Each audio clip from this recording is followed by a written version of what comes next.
নমস্কাৰ জনাইছোঁ। আজিৰ এই ভিডিঅ'টোত মই ৰিইনফোৰ্সমেণ্টৰ বিষয়ে অকমান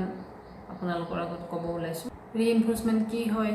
ৰিইনফোৰ্সমেণ্ট কি প্ৰকাৰৰ হয় আৰু কেনেকৈ আমি ৰিইনফোৰ্সমেণ্টটো সিলেক্ট কৰিব লাগে, ৰিইনফোৰ্সমেণ্ট দিয়া বস্তুখিনি সিলেক্ট কৰিব লাগে, সেই কথাটো আপোনালোকৰ লগত আজি মই শ্বেয়াৰ কৰিব ওলাইছোঁ। প্ৰথমতে ক'ম ৰিইনফোৰ্সমেণ্ট কি। ৰিইনফোৰ্সমেণ্ট বস্তুটো স্পেচিয়েল এডুকেশ্যন অৰ্থাৎ বিশেষ শিক্ষাৰ লগত একেবাৰে ওতঃপ্ৰোতভাৱে জড়িত, কিয়নো এই বিশেষ শিক্ষাত আমি যেতিয়া শিশুসকলৰ ব্যৱহাৰটো মডিফাই কৰা অৰ্থাৎ ভাল ব্যৱহাৰটো শিকাবৰ কাৰণে যেতিয়া আগবাঢ়োঁ, তেতিয়া আমাক এই ৰিইনফোৰ্সমেণ্ট অৰ্থাৎ উৎসাহ জনোৱা কামটো বা উৎসাহজনকভাৱে কিবা বস্তু এটা উপহাৰ দিয়াটো শিশুজনক, সেইটো খুবেই গুৰুত্বপূৰ্ণ হৈ পৰে। সেইটোকে ৰিইনফোৰ্সমেণ্ট বুলি কয়। আৰু সাধাৰণতে ৰিইনফোৰ্সমেণ্ট শব্দটোৱে বেছিকৈ ইউজ কৰা হয়। ওকে, এতিয়া ঘটনা হ'ল ৰিইনফোৰ্সমেণ্ট কি প্ৰকাৰৰ আছে। ৰিইনফোৰ্সমেণ্ট প্ৰধানকৈ 3 প্ৰকাৰৰ। নাম্বাৰ 1 সেইটো কয় প্ৰাইমাৰী ৰিইনফোৰ্সমেণ্ট। প্ৰাইমাৰী মানে কি হয়, যে যিবিলাক বস্তু একেবাৰে আমাৰ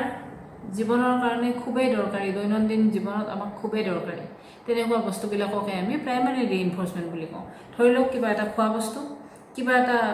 ধৰক লিকুইড কিবা এটা বস্তু হওক, যেনে ধৰক নেমু চৰ্বত বা কিবা তেনেকুৱা কোল্ড ড্ৰিংকছ বা তেনেকুৱা যিকোনো এটা চৰ্বত হ'ল, তেনেকুৱা ধৰণৰ বস্তুবিলাক হ'ল প্ৰাইমাৰী ৰিইনফোৰ্সমেণ্টত পৰে। টোপনিটো আমাৰ দৰকাৰ হয়, গতিকে এই গোটেইবিলাক বস্তু প্ৰাইমাৰী ৰিইনফোৰ্সমেণ্ট বুলি কোৱা হয়, মানে যিটো আমাৰ জীৱনৰ কাৰণে অত্যন্ত ইছেঞ্চিয়েল, খুবেই দৰকাৰী সেইটো।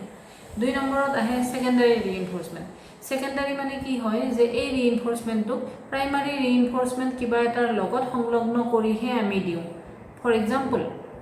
শিশুজনে যদি কিবা এটা কথা ভালকৈ কৰিছে, কিবা এটা ভাল ব্যৱহাৰ আমাক দেখাইছে, তেতিয়াহ'লে কি হয়, আমি শিশুজনক পইণ্ট দিম। এতিয়া এই পইণ্ট বস্তুটো কি? পইণ্ট মানে যিকোনো বস্তু হ'ব পাৰে, আমি পইণ্ট দি দিলোঁ, কিন্তু সেই পইণ্টটোৰ ভেলু কি, মূল্য কি? দেখাত একো মূল্য নাই। সেই পইণ্টটো কিবা এটা প্ৰাইমাৰী ৰিইনফোৰ্সমেণ্টৰ লগত এক্সচেঞ্জ কৰিব পাৰি। ঠিক আছে, গতিকে এক্সচেঞ্জ কৰিব যে পাৰি, নিজা একো ভেলু নাই, একো নিজা মূল্য নাই, কিন্তু এক্সচেঞ্জ কৰিব পাৰি, সেই বস্তুটোৰ কাৰণে এই ৰিইনফোৰ্সমেণ্টটোক কয় ছেকেণ্ডাৰী ৰিইনফোৰ্সমেণ্ট। মানি মানে টকা পইচা, আৰু পইণ্টছ আমি দিলোঁ শিশুজনক বা কিবা, তেনেকুৱা ক্ষেত্ৰত এই ৰিইনফোৰ্সমেণ্টটোক ধৰক এই ৰিইনফোৰ্সমেণ্টটোক ছেকেণ্ডাৰী ৰিইনফোৰ্সমেণ্ট বুলি কোৱা হয়। ধৰক শিশুজনে কিবা এটা প্ৰডাক্ট বনালে, গতিকে ধৰক কোনোবাই কিনিলে, তেতিয়া কি দিব শিশুজনক? পইচা দিব। যদি পইচা দিয়ে, মই বিশেষভাৱে সক্ষম ল'ৰা ছোৱালীৰ কথা কৈ আছোঁ, যদি পইচা দিয়ে, সেই পইচাখিনি ডাইৰেক্টলি কিবা কামত বা খোৱা পিন্ধাৰ কামত নাহে, সেইখিনি আমি এক্সচেঞ্জ কৰিব পাৰোঁ, বিনিময় কৰিব পাৰোঁ। সেইখিনিৰ বিনিময় মূল্য আছে, যে আমি হয়তো খোৱা বস্তু কিবা ল'ব পাৰোঁ, কিবা পিন্ধা কাপোৰ ল'ব পাৰোঁ, যিকোনো ধৰণৰ বস্তু। অ'কে, সেইটো হয় ছেকেণ্ডাৰী ৰিইনফোৰ্সমেণ্ট। আৰু 3 নম্বৰটো হ'ল ছ'চিয়েল ৰিইনফোৰ্সমেণ্ট। ছ'চিয়েল ৰিইনফোৰ্সমেণ্ট মানে কি হয়, যে ধৰক শিশুজনে কিবা এটা ভাল কাম কৰি আমাক দেখুৱাইছে, ভাল ব্যৱহাৰ কিবা এটা সি দেখুৱাইছে, তেতিয়া আমি কি কৰোঁ, শিশুজনক উৎসাহ জনাওঁ, গুড, ভেৰি গুড, খুব ভাল কৰিছা, আৰু কৰা। ঠিক আছে, ধৰি লওক আপুনি শিকাইছে এটা অংক বা কিবা এটা শিকাইছে, আৰু যে শিশুজনে ভালকৈ কৰিব পাৰিছে, তেতিয়া আমি কি কওঁ, গুড, আকৌ এবাৰ কৰাচোন। এই তেনেকুৱা ধৰণৰ যিটো কথা, এই যে আমি একো তাক খাবলৈ আমি দিয়া নাই, কিন্তু আমি কি কৰিছোঁ, আমি উৎসাহ জনাইছোঁ যাতে শিশুজনে আৰু কৰে। এই বস্তুটোক কয় ছ'চিয়েল ৰিইনফোৰ্সমেণ্ট। এতিয়া এই যে ৰিইনফোৰ্সমেণ্ট 3 বিধৰ কথা মই ক'লোঁ, এই 3 বিধ ৰিইনফোৰ্সমেণ্ট আমি যেনেকৈ মন যায় তেনেকৈ চিলেক্ট কৰিব নোৱাৰোঁ। তাত কেইটামান পইণ্ট আছে। শিশু এজনৰ কাৰণে ৰিইনফোৰ্সমেণ্ট চিলেক্ট কৰাৰ কাৰণে আমি মেইনলি 4টা ষ্টেপৰ কাম কৰি আগবাঢ়োঁ। ফৰ এক্সাম্পল, প্ৰথমতে আমি কি কৰোঁ, শিশুজনক আমি সোধোঁ, ask directly to the child. শিশুজনক আমি সোধোঁ যে তুমি কি বস্তু ভাল পোৱা, নাইবা তুমি কি কাম কৰি ভাল পোৱা। ধৰি লওক শিশুজনে ড্ৰয়িং কৰি ভাল পায়, কালাৰ কৰি ভাল পায়, তেনেকুৱা কাম হ'ব পাৰে কিবা। ঠিক আছে, আমি সেইটো সুধিলোঁ। নাইবা কি খাই ভাল পোৱা, খোৱা বস্তু কিবা হ'ব পাৰে, টফি বা বেলেগ কিবা বস্তু যি হয়, তেনেকুৱা খোৱা বস্তুবিলাকৰ কথা আমি সুধিলোঁ, কি সি চবতকৈ বেছি ভাল পায়, আৰু যিটো বস্তু ভাল পায় সেইটোকে আমি ৰিইনফোৰ্সমেণ্ট হিচাপে চিলেক্ট কৰোঁ। ঠিক আছে। নাম্বাৰ 2, শিশুজনৰ পৰা ধৰি লওক আমি একো গম নাপালোঁ, তেতিয়া আমি শিশুজনৰ পেৰেণ্টছক সুধিম, মাক দেউতাকক বা অভিভাৱকক আমি সুধোঁ যে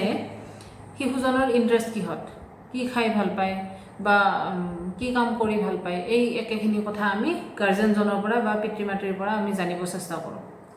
তেতিয়া আমি গম পাই যাওঁ যদি আমি তেতিয়া গম নাপাওঁ তেতিয়া আমি কি কৰোঁ শিশুজনৰ সন্মুখত বহুত বস্তু দি দিওঁ দিলে কি হয় যে শিশুজনৰ যিটো বস্তুত ইণ্টাৰেষ্ট লাগে ধৰক কিবা এটা পুতলা ভাল লাগিছে বা কিবা এটা ড্ৰয়িং কৰি কালাৰ কৰি ভাল পাইছে তেতিয়া সেই কালাৰ পেঞ্চিলখিনি উঠাব বা পুতলাটো উঠাব যিটো ইণ্টাৰেষ্ট আছে গতিকে আমি বস্তুখিনি শিশুজনৰ সন্মুখত দি উঠি আমি শিশুজনক জাষ্ট অবজাৰ্ভ কৰোঁ নিৰীক্ষণ কৰোঁ যে শিশুজনে কি কৰিছে তাক ভালকৈ তেনেকৈ পৰ্যবেক্ষণ কৰিলে আমি গম পাই যাওঁ যে শিশুজনৰ ইণ্টাৰেষ্ট কিহত সেইমতে আমি ৰিইনফৰ্চমেণ্টটো চিলেক্ট কৰোঁ অ'কে যদি আমি তেনেকৈও গম নাপাওঁ তেতিয়াহ'লে কি কৰিম যে আমি শিশুজনক সেই খোলা পৰিৱেশটোত আমি তাক কিছু সময়ৰ কাৰণে ফ্ৰীলি থাকিব দিম দিলে কি হ'ব যেতিয়া আমাৰ পৰা আমি একো কথা নুসুধিম বা আমি ফ্ৰীলি থাকিব দিম তেতিয়াহ'লে শিশুজনে ডেফিনেটলি সেই কামটোৱে কৰি দেখুৱাব যিটোত তাৰ ইণ্টাৰেষ্ট আছে নাইবা সেই বস্তুটোৱে উঠাব হাতেৰে যি বস্তুটো সি ভাল পায় ধৰি লওক গাড়ী লৈ খেলিব ভাল পায় তেতিয়া বহুত পুতলা আছে যদিও সি গাড়ীখনে উঠাব আমি তেতিয়াই গম পাই যাম অ'কে গতিকে সেই পৰিৱেশত যদি খোলা এৰি দিওঁ শিশুজনক মুকলিকৈ আৰু আমি যদি অবজাৰ্ভ কৰোঁ পৰ্যবেক্ষণ কৰোঁ তেতিয়া আমি গম পাই যাম আকৌ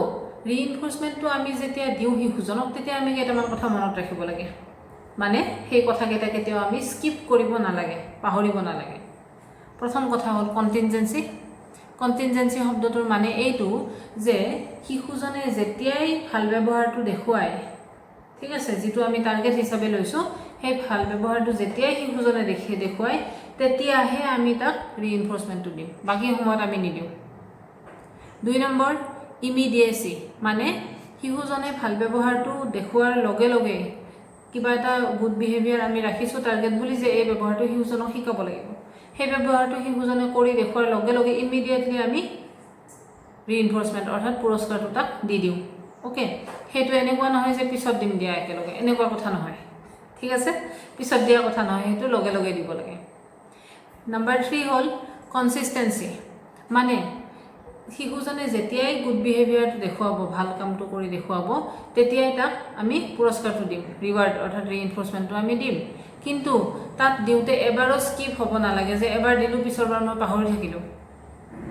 সেইটো হ'লে নহ'ব গতিকে এই কনচিষ্টেঞ্চিটো থকাটো খুব জৰুৰী আৰু আটাইতকৈ মন কৰিব লগা কথা এই যে যদি আমি শিশুজনক ট্ৰেইনিং দি গৈ আছোঁ মানে তাৰ ইণ্টাৰভেনশ্যনটো চলি আছে মোৰ ওচৰত ফৰ এক্সাম্পল তেতিয়াহ'লে পিছৰ ফালে শিশুজনে কিছু উন্নত হ'ব কিছু সি ডেভেলপ কৰিব তেতিয়া আমি লাহে লাহে ৰিইনফৰ্চমেণ্টটো কমাই লৈ গৈ থাকিম সেইটো বেলেগ কথা কিন্তু প্ৰথম অৱস্থাত আমি এবাৰো ৰিইনফৰ্চমেণ্টটো দিয়াৰ পৰা বিৰত থাকিব নালাগে সেইটোকে কয় কনচিষ্টেঞ্চি তাৰপিছত নম্বৰ 4 হ'ব নম্বৰ 4টো হ'ল ক্লাৰিটি মানে কি যে শিশুজনে এই কথাটো জনা উচিত যে মই এইয়া গুড বিহেভিয়াৰটো কৰি দেখুৱাইছোঁ মই এয়া কালাৰখিনি ধুনীয়াকৈ কৰিছোঁ লাইনৰ বাহিৰত মই কালাৰ কৰা নাই for example okay for example মই 15 মিনিট সময় একে ঠাইতে বহি আছোঁ মই দৌৰি ঘূৰি ফুৰা নাই সেইটো কাৰণেহে মোক এই পুৰস্কাৰটো মেমে দিছে বা ছাৰে দিছে অ'কে গতিকে সেই কথাটো শিশুজনে বুজি পোৱা উচিত যে সি কোনটো গুড বিহেভিয়াৰ দেখুৱাইছে কোনটো ভাল ব্যৱহাৰ দেখুৱাইছে যাৰ কাৰণে সি ৰিইনফৰ্চমেণ্টটো পাইছে অ'কে এই কথাকেইটা শিশুজনৰ ওচৰত ক্লিয়াৰ হোৱাটো খুবেই দৰকাৰী আৰু এটা গুৰুত্বপূৰ্ণ কথা এয়ে যে এই কথাটো আমি আগতীয়াকৈ কৈ দিব নালাগে যে তুমি এইখিনি খুব ধুনীয়াকৈ কৰা ধুনীয়াকৈ কালাৰ কৰা তেতিয়াহে তোমাক মই চকলেট দিম এইটো ক'ব নালাগে সেইটো কি হয় জানেনে সেইটো মানে ভেটিৰ নিচিনা হয় উপঢৌকন বুলি যিটো আমাৰ কয় ব্ৰাইব তেনেকুৱা নিচিনা হয় যে তেতিয়া সেই চকলেটটোৰ লোভতেই শিশুজনে কৰিব প্ৰথমতে সেইটো ক'ব নালাগে শিশুজনক মাত্ৰ তুমি এইটো কৰা তুমি এইটো কৰি ভাল পোৱা তুমি এইখিনি কৰা এইখিনি জানিব লাগিব তাক মটিভেট কৰক ঠিক আছে শিশুজনক মটিভেট কৰক যাতে তেওঁ কামটো কৰে কৰা হোৱাৰ লগে লগে এবাৰ যদি শিশুজনে পুৰস্কাৰটো পায় ৰিইনফৰ্চমেণ্টটো পায় আপোনাৰ পৰা আৰু আপুনি কৈ দিবতো যে এইখিনি খুব ধুনীয়াকৈ কৰিছা সেইকাৰণে তোমাক এইটো দিয়া হৈছে তেতিয়া অট'মেটিকেলি ছেকেণ্ড টাইম শিশুজনে কৰিব ভাল কামটো অ'কে আপুনি কোৱাৰ প্ৰয়োজনেই নাই যে তুমি এইখিনি কৰিলেহে এইটো পাবা ক'ব নালাগে কিন্তু ফাৰ্ষ্ট টাইমো আপুনি নক'ব ফাৰ্ষ্ট টাইমো যদি কয় তেতিয়া কি হ'ব সেইটো ব্ৰাইব নিচিনা হৈ যাব অ'কে শিশুজনে সদায় চকলেটৰ কাৰণে কামটো কৰিব আৰু লাষ্টত গৈ আপুনি যেতিয়া তাক বহু দিনলৈকে ট্ৰেইনিং দি আছে লাহে লাহে আপুনি ৰিইনফৰ্চমেণ্টটো অৰ্থাৎ মই দুদিন যদি ভালকৈ থাকে এটা চকলেট দিম এই বস্তুটো যেতিয়া আপুনি লাহে লাহে পাতল কৰি কমাই নিব খুজিছে আৰু কাৰণ সদায় ৰিইনফৰ্চমেণ্টত থাকিব নোৱাৰে সেইটো কমাবই লাগিব এটা সময়ত লাষ্টলৈকে আপুনি যদি কমাবও বিচাৰিছে শিশু দুজনৰ সেইটো এটা কণ্ডিশ্যন হৈ যাব যে আজি মোৰ চকলেটটো ক'ত ওকে গতিকে আৰম্ভণিৰ পৰাই সেই ক্ষেত্ৰত সচেতন হোৱাটো উচিত